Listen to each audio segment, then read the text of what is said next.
wide receivers and DBs. I think that's kind of Okay, an interesting thing to watch for early in camp. here's the thing, Iggy. Because I don't know these people and I'm not at practice, I can't visualize them. So some of them are just names to me. So what I'd like you to do, let's try this.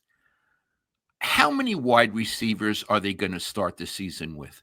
Probably. Probably 6. How many are competing right now? Well, let's try to figure it out. Let's go through it.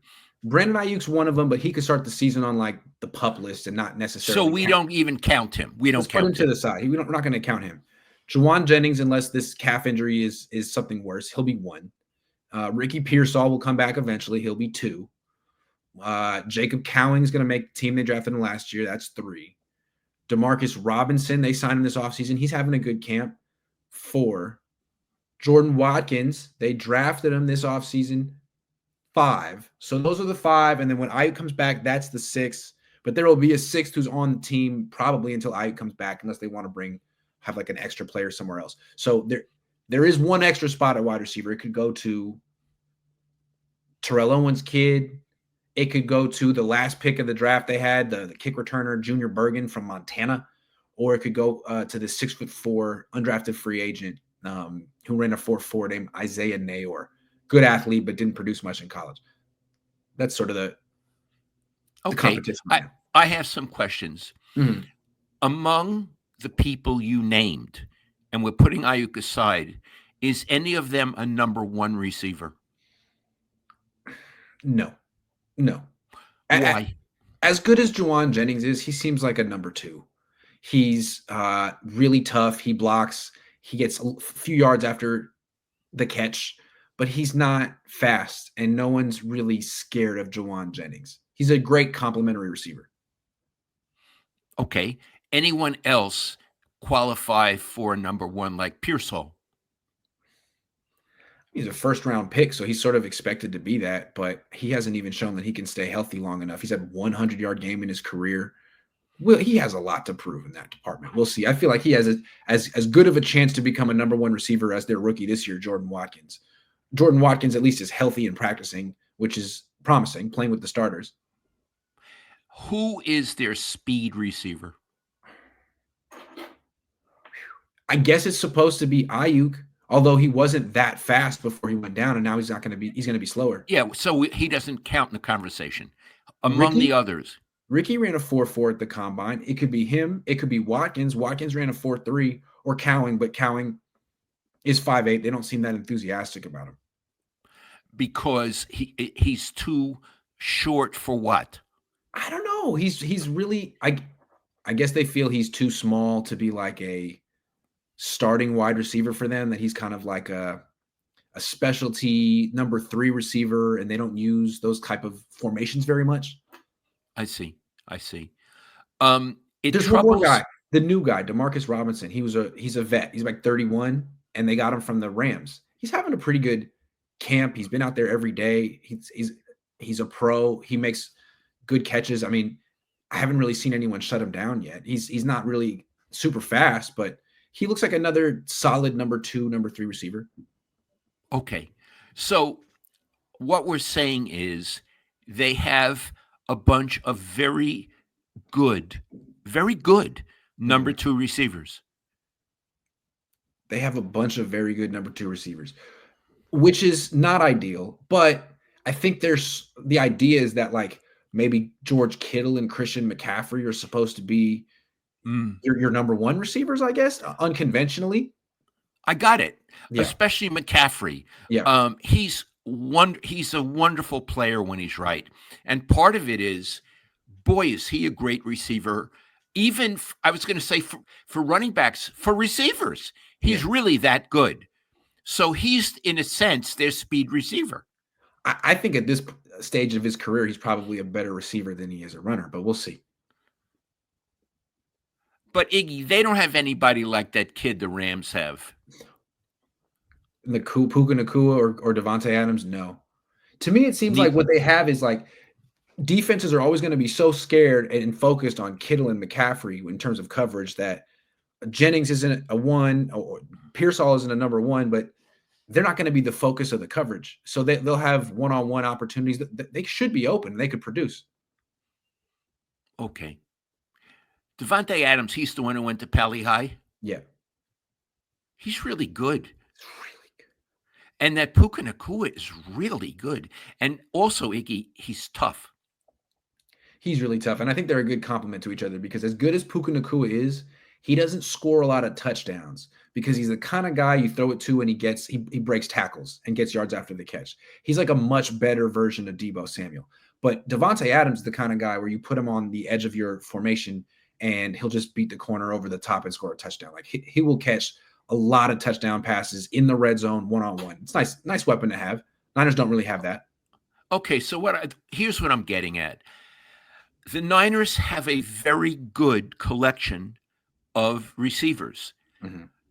The Rams have two receivers that the Niners would really like to have. Yeah, they do. Right? They would come in ahead of many of the Niners receivers, including perhaps Ayuk.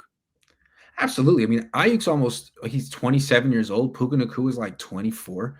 There's not many wide receivers you would take over Puka Nacua at this point. Maybe 4. Yeah. Yeah. So they don't have that kind of explosive wide receiver like this other team in their division. But again, that wide receiver could be the tight end and the running back. And that remains to be seen. I believe in the tight end. Iggy, he's a Hall of Fame player, and he always plays at a high level. So, yeah, the running back is still, for me, there's a question mark over his head.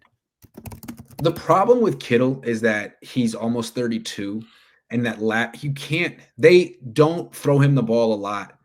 They just don't. Like last year, he had 94 targets and Juwan Jennings had 113, and they both played the same amount of games. So even though Kittle should be the number one receiver, it kind of is Jennings. And I think that's sort of a problem and maybe one of the reasons they won 6 games last year. Why? He's not good enough. I mean, even Kittle, as great as he is, they're not going to give him 150 targets. Like a number one receiver is a guy you'd throw to 10 times a game. 10 times a game. I mean, CeeDee Lamb on the Cowboys, Justin Jefferson, Jamar Chase, 180, 190 targets in a season. Well, you can't stop throwing them the ball. But with Kittle, you can't really do that. Still too old. He gets injured. He's usually playing through something. And he's blocking. PrizePicks will give you $50 when you play your first $5 lineup. Win or lose, you'll get $50 for playing. Use promo code COHN, COHN, and download the app now. We only did half of this topic. We did the receivers. Yes, there's another half. There's the DBs. I'm very interested. Again, Iggy, to me, some of them are just names. Because I'm not in the locker room. I'm not at practice. I don't go to games. So tell me, it seemed like with the wide receivers, although I don't think there's a number one, there are a lot of good ones, and there are a lot of them. Are there a lot of DBs? Do they have okay, tell me what the deal is. I think this is a very thin position group, kind of like the offensive line. They lost Talanoa Hufanga, who was very good, although he got hurt a lot. Still only about 24, 25. They lost Charvarius Ward, who was very good, who was a number one cornerback. And now they extended Diamador Lenore, and they're counting on him to become a number one cornerback. And I think he is one. But he hasn't proven it yet, like over a full season. But he's having a great camp. No one really tests him. No one really beats him. If he gives up a catch, it's a 10-yard catch on a curl route when it's right in front of him and he's smothering it. He's really good, really confident, and like 25 years old. He's a fun player to watch. So that's a good guy they got. So, okay. Let's not talk about who they don't have. Who do they got and how many do they got that are good? So he's their number one cornerback this year. Their number 2 cornerback is a second-year player named Renardo Green, who didn't give up a catch today, but gave up a lot in OTAs. So he's got a lot to prove. And then they're trying to figure out who the number 3 guy is. Lenore used to move to the slot in the nickel defense. Saleh doesn't seem like he wants to do that.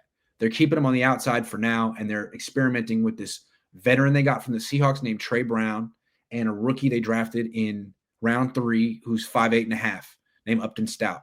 He might be really good, but it seems like it's maybe a little ambitious to ask a 5'8" guy from Western Kentucky to be the starter week 1. He seems like more of like a plan or a project. So Trey Brown is the leading contender right now to be the number 3 corner. And he intercepted Purdy today. He was the first one to do it. He was covering the rookie wide receiver, Jordan Watkins, man-to-man, ran the route for him, was terrific, and then got his head around, intercepted the pass. Nice play. So he might be the nickelback? Could be. So it seems like they got that covered. Let's give them the credit. They got that covered. Do they need another cornerback as security, or is 3 enough? Well, today, Bernardo Green didn't give up any catches, neither did Lenore, and Trey Brown had an interception. So as of today, they looked okay at cornerback.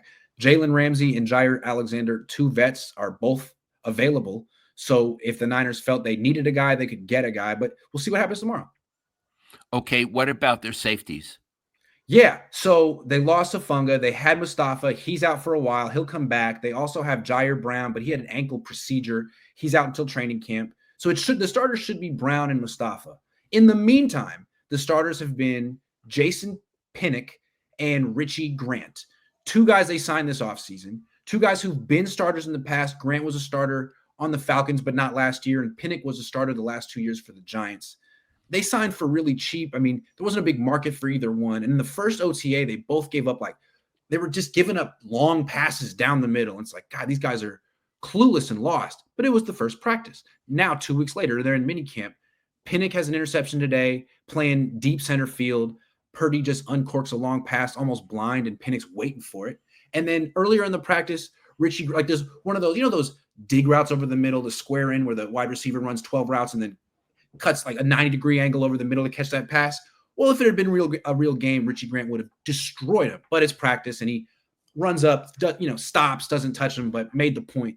It seems like these guys are starting to figure out where to be, and these guys were handpicked by Robert Saleh. So interesting. They're smaller, like 6 feet, 200 pounds, almost like cornerbacks. They're really fast. Well, it sounds actually like it's not that bad. May not be that bad.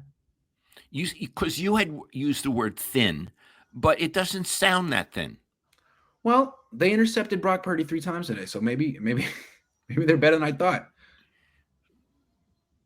The other guy who intercepted Brock today, he's not a DB. He's a linebacker, D. Winters. He's trying to replace Dre Greenlaw, his 3rd year on the team. He was a 6th-round pick, and it seems like he's having a really good camp. He's there every day. He doesn't pull his hamstring and miss time. This is how you take the next leap. He's taking it. So he's doing a good job. Doing a great job. And they need him. They need him. So stock up for D.